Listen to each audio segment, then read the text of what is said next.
And he got murdered at 11 by a 14-year-old. Wow. Who's doing life now and a 16-year-old. This is a huge problem I have.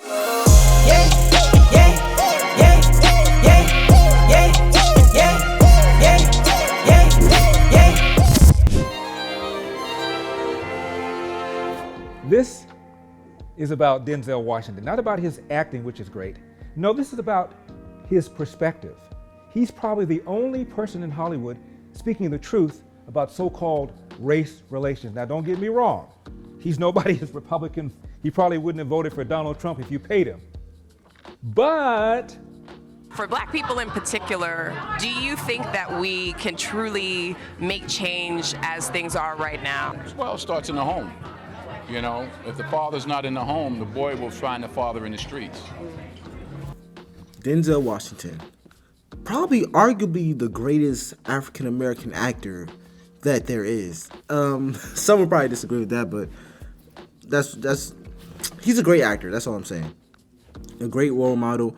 And he's saying that the biggest problem that he's noticed is that in the Black community, we aren't prioritizing our home, our households. And I've been saying this, man. We need to start looking inward if we want to fight our issues. We need to start looking at our households. We need to start looking at our financial circumstances if we want to better our communities. I saw it in my generation and every generation before me and everyone since. It starts in the home. You know, if the streets raise you, then the judge becomes your mother and, you know, and prison becomes your home.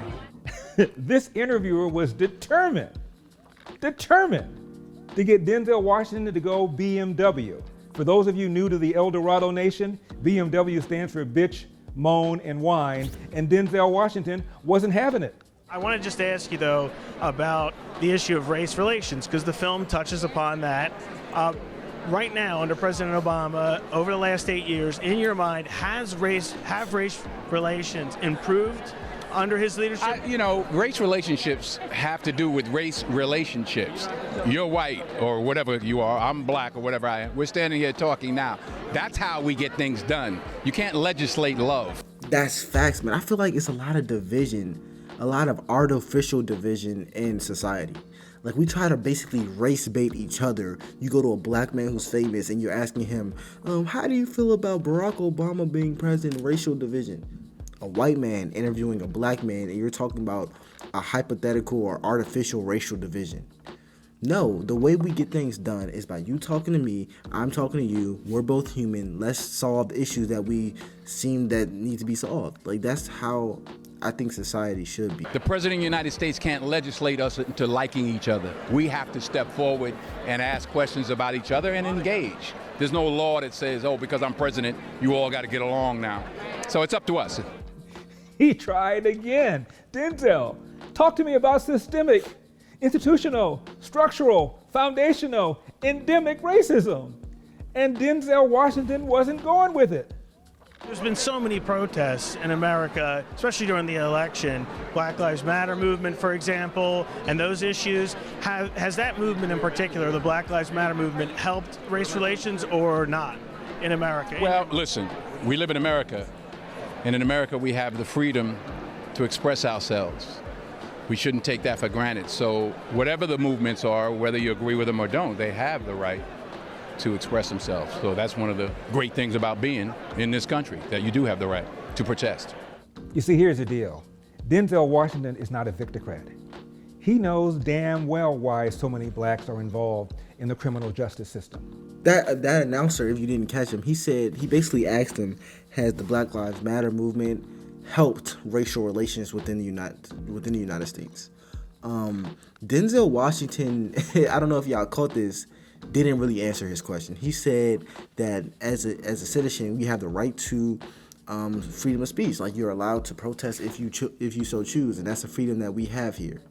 That didn't really answer the question, because Denzel Washington knows that the Black Lives Matter movement itself didn't necessarily help racial relations, but he didn't want to say that. But what he did say is that you have the right to protest, which is 100% true. I think when it comes to movements such as the specific Black Lives Matter organization and their movements, They obviously had a strong financial gain in that, and yes, you do have the right to protest, but I don't think it's fair to just go to random black people and be like, do you think this movement is helping? Because it's not necessarily helping. That movement hasn't really done anything. They're helping themselves. It was a financial movement to help themselves, to push a narrative so they can get more money, if I'm being completely honest.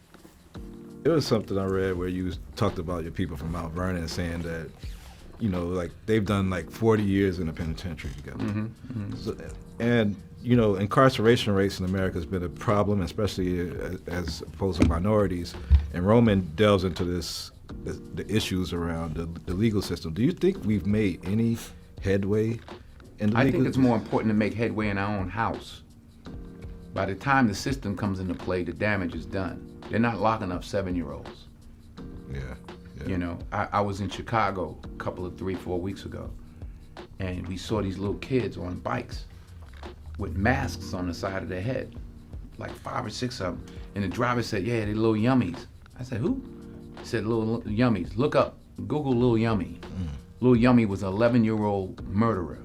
Wow. And you look at his picture, you'll see the headshot of him, and he's like this.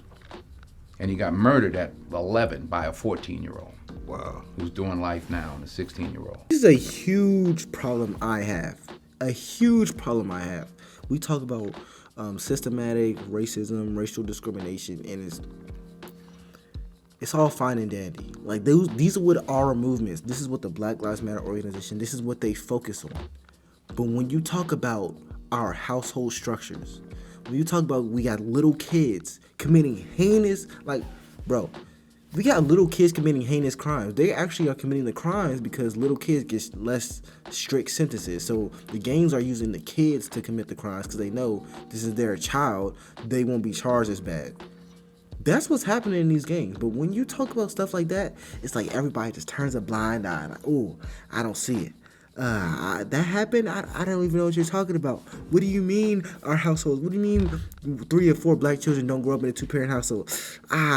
What do you mean that the average income is $30,000? What do you mean that we're struggling when it comes to education for the young boys? I don't see it. But let a white person say something. Let a white person say something.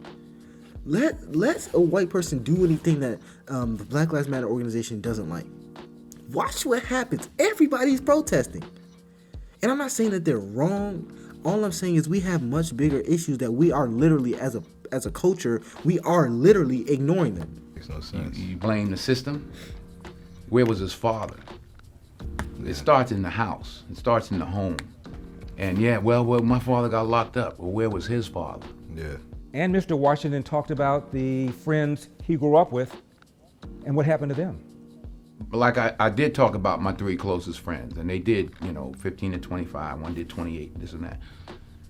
I was the only one of the 3 that had a father in my life, even though my parents were together. But I still had a father who was a gentle man and a good example, and they didn't. We can blame the system if we want, but they didn't lock any of us up at 7. Yeah. We were all doing enough to get locked up at 13. My parents sent me in another direction. They didn't have anybody to help them, and they kept doing what they was doing. The formula for success: hard work, focus, commitment, persistence, perseverance, sacrifice, and believing in yourself. But remember, are just dreams, and they ultimately fuel disappointment. Bro, Denzel Washington is so intelligent, man. Right now he's doing a speech at Diller saying you have to work hard and that if you just dream, you don't put in any work, you're never going to achieve anything. And that's facts, man. But I hate the fact that just saying like, oh yeah, you need to have father in the household, or even if the father is not in the household, because we all know society doesn't work that way. Sometimes relationships don't work out. Having a father around, it starts at the house. It starts at the house. Point blank period. For us looking at the system or the government to solve all our problems, first things first, that's not even possible. That's not even realistic. Like, we're going to be waiting forever. We're never going to get anything done. We need to start at our households. We need to start nurturing the children of our communities, because that's where it really starts. We have kids out here struggling. We're ignoring them. We have kids out here committing crimes. We're ignoring them. We have women out here raising kids by themselves. We're ignoring them. We have, like, all I'm saying is we need to focus on our issues and try to solve those first. Being a black man in America isn't easy. The hunt is on. And you're the prey. All I'm saying is, So I didn't show Denzel Washington's speech for copyright reasons, but what he was saying in the speech is that you can achieve anything. He was at Dillard University, which is an HBCU, telling the kids who are graduating there that you can achieve anything, and with hard work, diligence, and just believing in yourself. And these are black students, because this is a historically black college, so the majority of the students there are African American, saying that you can achieve whatever you want as long as you're working hard, as long as you keep your head up. But whereas in this clip, it's a movie from Menace to Society, where it's a black father telling his son, I think that's his son, I don't even remember the movie, that you are the prey and you are being hunted.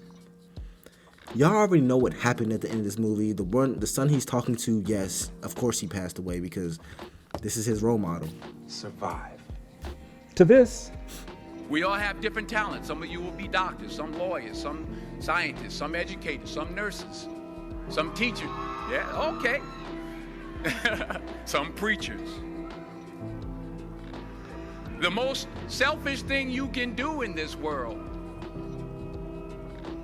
is help someone else. Why is it selfish? Because the gratification, the goodness that comes to you, the good feeling that I get from helping others, nothing's better than that. Not jewelry, not big house I have, not the cars, but it's the joy. That's where the joy is, in helping others. That's where the success is. and at the top of Denzel Washington's list of things to do to become successful, put God first. In helping others. Finally, I pray that you put your slippers way under the bed tonight, so that when you wake up in the morning, you have to get on your knees to reach them. And while you're down there, say thank you for grace. Thank you for mercy. Thank you for understanding. Thank you for wisdom. Thank you for parents. Thank you for love. Thank you for kindness. Thank you for humility. Thank you for peace.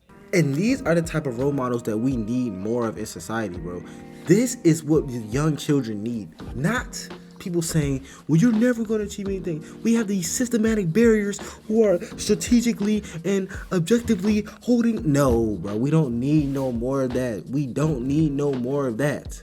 And I'm only 21 saying it, like, we don't need that, man. These kids need this. This is what they need.